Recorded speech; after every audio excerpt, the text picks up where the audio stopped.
Hey yo, what's up good people, it's your boy Tianash aka Msabi Pozi and welcome to Tianash Kenya TV. Kama you subscribe, watch, subscribe, comment, like and share the videos and make sure hit that notification bell ili kupata kila kitu yenye itakuwa ina happen. So guys, ogopa wazungu. So tulia nikupe story. Hiyo picha inapita pale kwa screen, mtu wangu, umeangalia pembeni kuna picha mdemu, mtoto mzuri pale, alafu hapo kando yake pia kuna picha ya mshangazi ama ni mubibi, tuseme mbibi kwa sababu amezeeka huku na amekuwa msichana pale. Kwa siku ngapi? Siku moja. So ilikuwa hivi, alipatana mzungu fulani pale nini. Unajua sasa hapa Kenya nao mademu wetu wa Kenya hawa wanapenda wazungu sana juu wanajua hiyo ni visa ya kuingia pale Mayolo. So usikii alipatana na mzungu akapiga naye kiazala nini.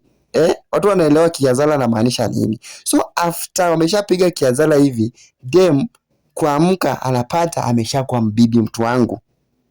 Si ati alikaa akakuwa mdogo akazeeka, hapana, alikuwa mdogo na akazeeka kesho yake, mtu wangu. So iko hivi, unajua kuna hii kitu ambayo watu wengi wao wanajiuliza, kama sasa wewe kuna kitu unaikulanga na yuko affect, unajiuliza nani mwenye alidiscover kama hiyo kitu ni ya kukula, ama walidiscover aje kama hiyo kitu ni ya kukula kwa mtu. Mtu akikula atakuwa ako sawa. So iko hivi, hao wazungu wanaundanga kitu yao virus yenye wanatakanga kutest, waone hii test kama inafanya ama hapana. Sasa tunajua wenye wanatumiwa sana sana ni wa Afrika, kwa sababu Afrika wako na tamaa ya kukua na wazungu. So utapata mzungu anakuja anasema hi girl, are you pretty, do you pretty nini, then mdema anaingia box. Mdema anajua hapa hivi ni aje, hapa ni visa nimepata.